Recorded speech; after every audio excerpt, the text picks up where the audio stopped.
Guéry TV Monde, le leader des Web TV au Bénin.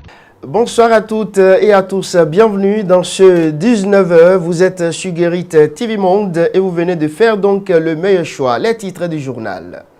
Les dégâts de la saison pluvieuse sont remarquables au Bénin, d'inondations à la dégradation. Les populations d'Abogoma vivent le désastre. Un constat est à suivre dans un instant. Le Centre national de sécurité routière, CNSR, est au cœur des scandales financiers à Ouidah. Les personnes impliquées sont mises sous mandat de dépôt. Plus de précisions à venir. Dans le pays voisin du Togo, le litre de l'essence connaît une hausse de 800 francs. Il est passé à 1500 francs CFA dans les rues. Voilà pour les titres. À tout de suite pour le développement. Bienvenue à toutes et à tous. Les récentes pluies diluviennes sont pénibles pour les riverains d'Abogoma, un arrondissement de la commune d'Akro-Misrété. Leur déplacement vers la ville est un calvaire en raison de la dégradation très avancée de la route. Une équipe de la rédaction est allée faire le constat que voici.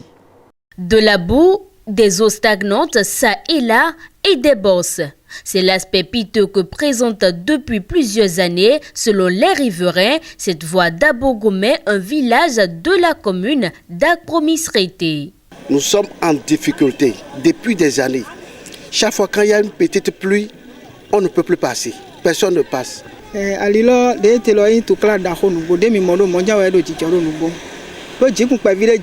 Dès qu'il y a une petite pluie, la voie se dégrade complètement.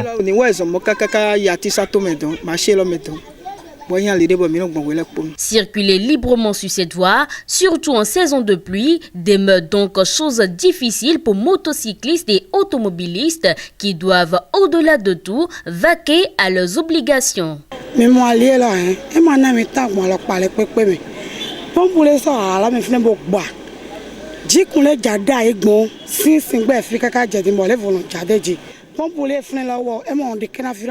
y a d'ailleurs un tuyau de la Soneb qui est cassé à ce niveau. Il occasionne l'humidité constante sur cette voie. À chaque fois que des véhicules passent, ils s'enfoncent dans la boue.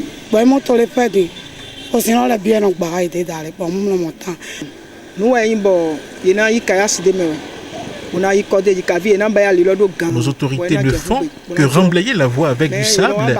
Or, ce n'est pas ça la solution. Agacé par la situation, ce citoyen a même pris l'initiative de remblayer la voie dans l'espoir de faciliter la libre circulation. Mais ses efforts n'étaient pas pour le long terme. Puisque c'est à côté d'un centre de santé, je suis obligé de demander l'aide de certains amis qui m'ont aidé à prendre quelques trucs là de sable pour faire le remblai. Mais ça ne suffit pas toujours. Ces riverains préoccupés par l'état de cette voie invitent les autorités à penser à son aménagement. On a besoin donc de mobiliser les vrais techniciens. Ils viendront voir, faire une étude sérieuse pour savoir ce qu'on doit faire de cette voie. Sinon, ça ne va pas.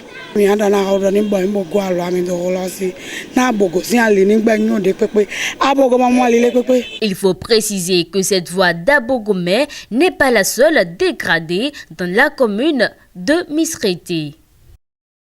En bref, actuellement, 2 personnes en service au Centre national de sécurité routière CNSR basé à Ouidah ont été arrêtées dans une affaire de scandale financier d'une ampleur considérable. Selon le quotidien Le Potentiel, le scandale a été découvert par la brigade économique et financière, bref, qui a ouvert une enquête approfondie sur les activités financières du CNSR. Vous aurez donc de plus amples détails dans les colonnes du journal Le Potentiel de notre confrère Adrien Atikwator. En santé à présent, la maladie des nerfs généralement causée par des infections, des toxines, des médicaments et bien d'autres. Le comportement vestimentaire de l'homme influe aussi les nerfs.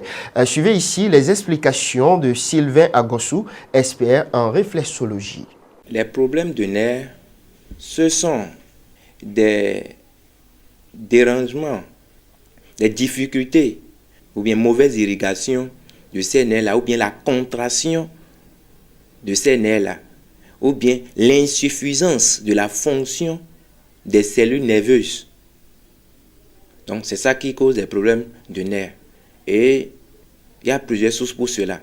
Et nous pouvons voir aujourd'hui notre comportement vestimentaire, ça là c'est déjà un problème. Parce qu'aujourd'hui vous allez voir des gens vont porter, surtout les jeunes dames, vont porter des chaussures au talon. Ça contracte les nerfs. Vous allez voir les gens, ils vont porter des trucs serrés, cintrés. Ça n'avantage pas les nerfs. Il y a aussi l'alimentation qui fait ça. Il y a beaucoup d'autres. Il y a le stress qui cause aussi ça. Hormis l'alimentation, il y a aussi le sport qui est conseillé.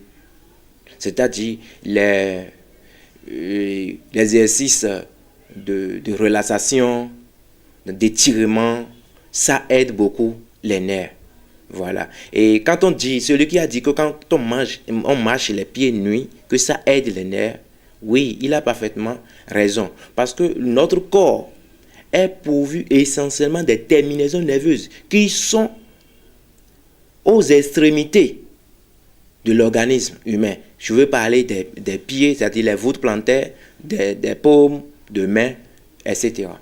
La science nous a prouvé pour que l'homme soit, c'est-à-dire un homme soit vraiment en bonne santé, il lui faut au moins 22 fois de temps de rapport sexuel par mois. Rien d'anormal de prendre des nouvelles de ses proches ou d'un ami. C'est une pratique africaine et béninoise entretenue d'une région à une autre. Mais débarquer à l'improviste dans le domicile d'une personne semble être un mauvais comportement banni de la société. Suivez cet élément pour en savoir davantage.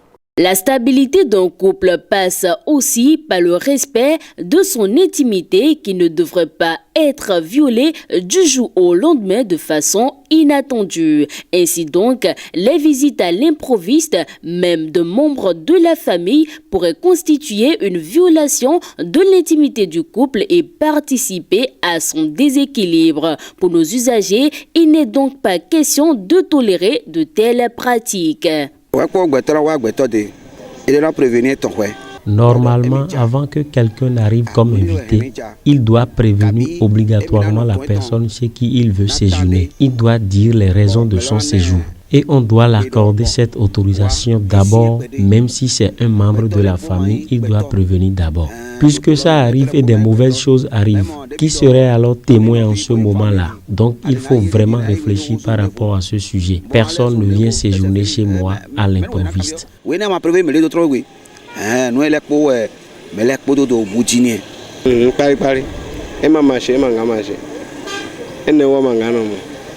Jamais, c'est pas possible. Je ne peux pas admettre cela. Je dois nécessairement être informé de sa situation d'abord avant qu'il ne vienne chez moi. Et je vais me renseigner de ce qui se passe avec lui avant qu'il ne se déplace vers moi. Sinon, c'est impossible de garder une telle personne chez moi, excepté les cas de vacances pour les enfants. À part ça, je ne garderai point un grand avec moi sans être préalablement informé. Problème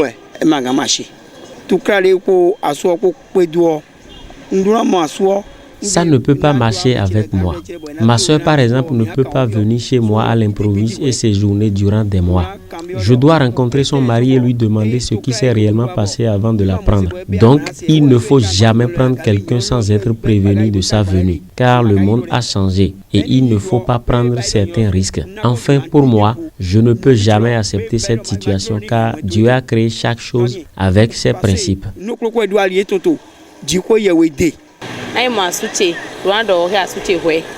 Quand un membre de ma famille débarque chez moi sans prévenir, je dois lui demander pourquoi il ou elle a quitté là où il est. Et si ces raisons sont valables, j'irai voir mon mari et discuter avec lui d'abord. Si c'est possible, on va l'aider en lui trouvant une chambre. Sinon, j'appelle la famille pour voir clair dans la situation. Si ma soeur s'oppose à l'idée de louer une entrée couchée, alors je comprendrai que son plan est de venir gâcher mon mariage. Et là, Je mettrai la famille à contribution. Les règles de bienséance ne coûtent absolument rien. Il serait donc judicieux d'obtenir l'aval d'un couple avant une quelconque visite. La page inter de cette édition à présent au Togo de 800 francs. Le litre de l'essence passe à 1500 francs CFA hors pompe. Une maladie d'origine inconnue cause la mort de 7 personnes ce 17 septembre dans un village du centre de la Côte d'Ivoire proche de Bouaké où 59 autres ont été hospitalisés. Les nouvelles du parti politique de l'opposant sénégalais Ousmane Sonko sont également à suivre avec vous, Latifat Kouenou. Les prix de l'essence hors pompe varient de 800 à 1500 francs CFA le litre au Togo, selon un constat fait par la Ligue des consommateurs du Togo, LCT. La hausse s'explique par la pénurie de carburant et d'autres produits dérivés du pétrole. Cette situation a créé une anxiété généralisée parmi les consommateurs qui dépendent de ces produits pour le déplacement quotidien et leur activité professionnelle. Elle entraîne aussi d'importantes perturbations dans la vie quotidienne des concitoyens togolais ainsi que des répercussions économiques significatives. Dans un communiqué en date de ce dimanche 17 septembre, la Ligue des consommateurs du Togo, LCT, a exprimé sa préoccupation face à la pénurie des produits pétroliers qui affecte tout le peuple togolais. Notons que la Ligue des consommateurs du Togo est une association de protection, de promotion et de défense des droits des consommateurs au Togo.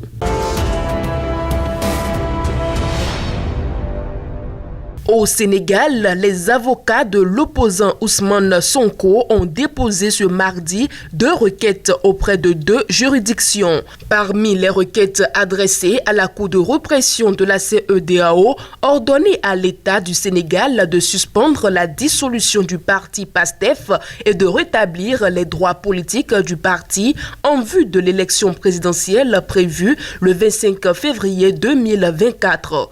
Pour Abdoulaye Tall, avocat et porte-parole de PASTEF, aucun argument juridique ne justifie cette dissolution intervenue le 31 juillet. Les membres de la formation politique d'Ousmane Sonko espèrent que la Cour de justice de la CEDEAO leur donnera raison. Si la Cour de justice de la Communauté des États de l'Afrique de l'Ouest déclare illégale la dissolution du PASTEF, le Sénégal serait contraint de revenir sur sa décision.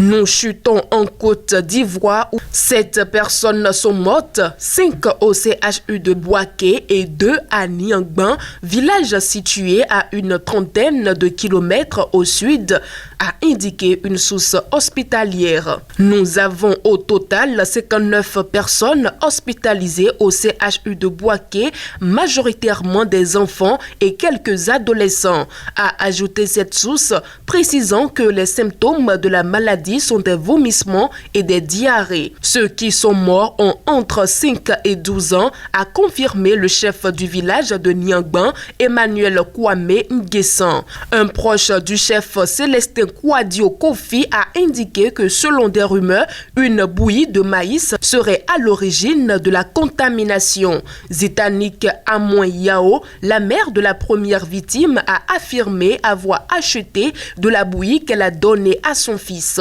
Après une envie d'aller aux toilettes, dit-elle, il a commencé à vomir quand je lui ai donné le médicament qu'on m'a donné à l'hôpital de Djebonois. Nous sommes retournés à l'hôpital et ils nous ont dit d'aller au CHU de Bouaké. C'est là-bas qu'il est mort à l'âge de 3 ans, a-t-elle raconté.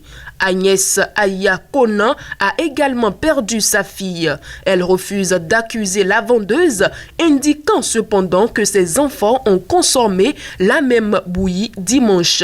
Rappelons qu'en février, dans le village de Pokahankro, également proche de Bouaké, 2 personnes ont été condamnées à 5 ans de prison après une contamination au Clostridium, bactérie qui avait fait 16 morts morts selon un bilan officiel, 21 selon les villageois.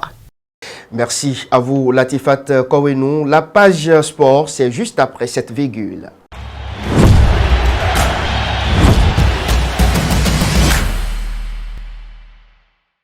La compétition bat son plein au Mondial des communautés 2023 au Bénin avec une 3e journée de matchs passionnants qui ont eu lieu le dimanche 17 septembre 2023. Les équipes engagées ont rivalisé avec détermination, offrant aux spectateurs une série de rencontres captivantes. Voici un récapitulatif des résultats de cette 3e journée. Groupe A, Tchad versus Liban, 1-0 en faveur du Liban. Dans le groupe B, Gabon-Nigeria, 1-0 également en faveur du Gabon. Dans le groupe C, nous avons la République démocratique du Congo et le Congo-Brazzaville. Ce match s'est soldé avec un score de 4-2 en faveur du Congo-Brazzaville. Dans le groupe B, le Cameroun et le Mali se sont séparés avec un score de 2-1 en faveur du Mali. Autre actualité sportive, le coup d'envoi du Tour international de la Côte d'Ivoire 2023 a été donné ce lundi 18 septembre 2023 avec la première et la deuxième étape de la compétition. Et pour ces deux premières sorties, le Bénin a marqué une belle entrée. La performance remarquable de Ricardo Sodjede a été le moment fort de cette étape initiale. Il a réussi à se hisser à la 2e place du classement des jeunes coureurs lors de la première étape, ce qui témoigne de son talent et de sa promesse en tant que cycliste. De plus, il a obtenu une solide 4e place au classement général de l'étape numéro 1, démontrant ainsi sa compétitivité sur la scène internationale. À l'étape 2, le Béninois a fini 5e dans le classement au temps, puis 4e au classement général individuel. Voilà, ce sont les informations sportives qui viennent mettre un thème donc à ce 19h. Merci à vous pour votre fidélité légendaire à Guérit TV Monde. Alphonse Boton, Latifat Kowenou, Patrice Ayonton, Kabirou Adiadi. À demain.